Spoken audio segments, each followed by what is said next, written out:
Hello students. कल हमने किया था इंट्रोडक्शन ऑफ सर्कल, तो आज हम करेंगे इसकी एक्सरसाइज 10.1। उससे पहले मैंने 2 पॉइंट लिखे हैं जो नोट करने वाली बातें हैं। तो नोट नंबर 1 में है 2 सर्कल्स आर कॉन्ग्रुएंट। 2 सर्कल जो हैं वो कॉन्ग्रुएंट होंगे if and only if they have equal radii, अगर उनका रेडियाई क्या हो, इक्वल।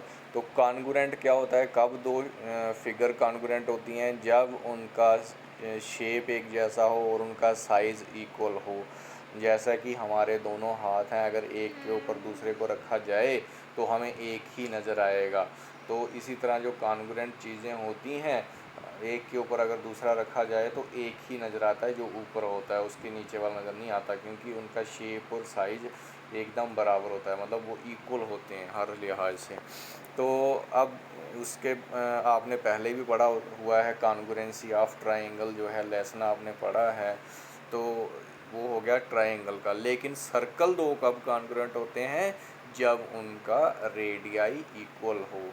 तो अगर रेडियाई कम या ज़्यादा हो तो तब 2 सर्कल कॉन्ग्रुएंट नहीं होते हैं। दूसरा पॉइंट है 2 आर्क्स ऑफ ए सर्कल।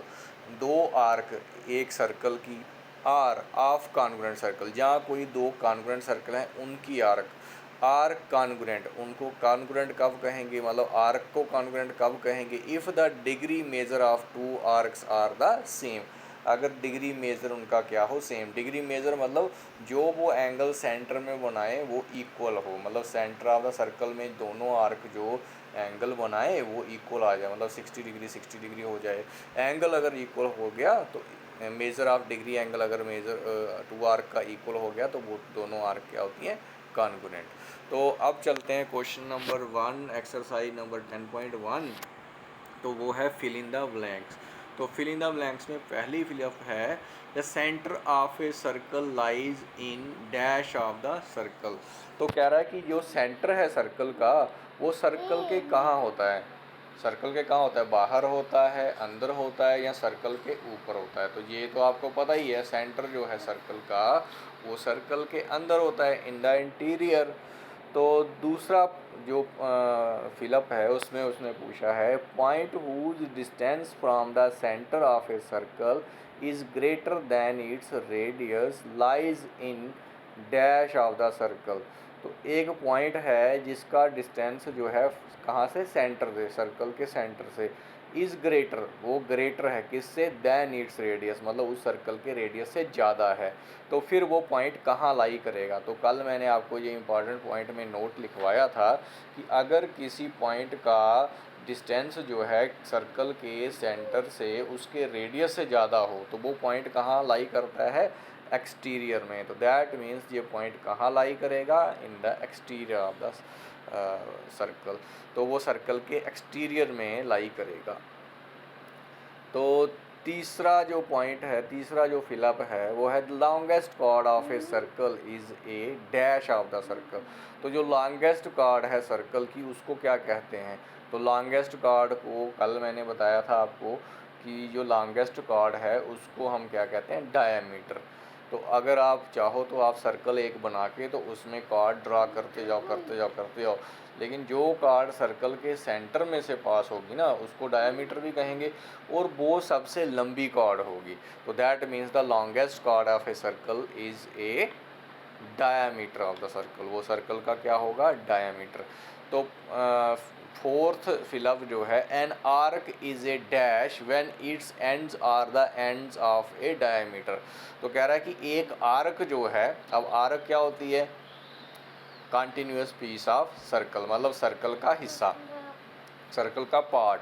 तो ये कह रहा है कि एक आर्क है तो उसके जो एंड्स हैं वो डायमीटर के एंड हैं, तो उस आर्क को क्या कहते हैं, an arc is a dash when its ends are the ends of the diameter. तो उस आर्क को क्या कहेंगे, सेमी सर्कल। मतलब डायमीटर जो है वो लॉन्गेस्ट कार्ड है, तो लॉन्गेस्ट कार्ड जो है वो सेंटर में से गुजर रही है और वो सर्कल को 2 हिस्सों में डिवाइड करेगी। तो वो जो एंड्स हैं आर्क के, अगर वो डायमीटर के एंड होंगे तो दैट मीन्स वो सेमी सर्कल होगी। तो उसके बाद है fill up number 5, segment of a circle is the region between an arc and dash of the circle. तो ये कह रहा है कि जो सेगमेंट है ऑफ ए सर्कल, किसी सर्कल का, इज़ द रीजन, वो रीजन है, मतलब वो जगह है between an arc, arc and dash of the circle, वो आर्क और कॉर्ड के बीच में होती है। किसके बीच में होती है? कॉर्ड के, मतलब सेगमेंट जो है वो आर्क और कॉर्ड के बीच में जो जगह होती है उसको कहते हैं सेगमेंट।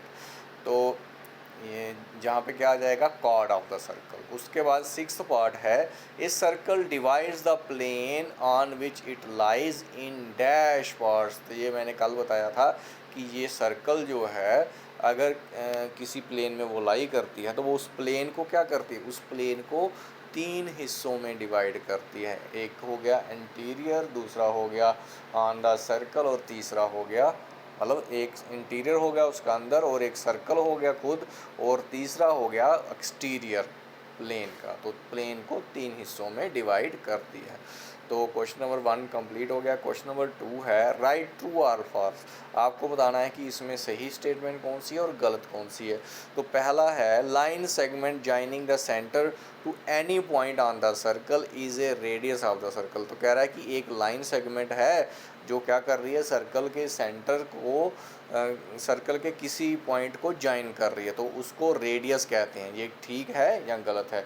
तो ये तो ठीक है, क्योंकि रेडियस जो है वो सर्कल के सेंटर से सर्कल के किसी एक पॉइंट को ज्वाइन करे तो उसको हम रेडियस कहते हैं। ये तो आपको पता है।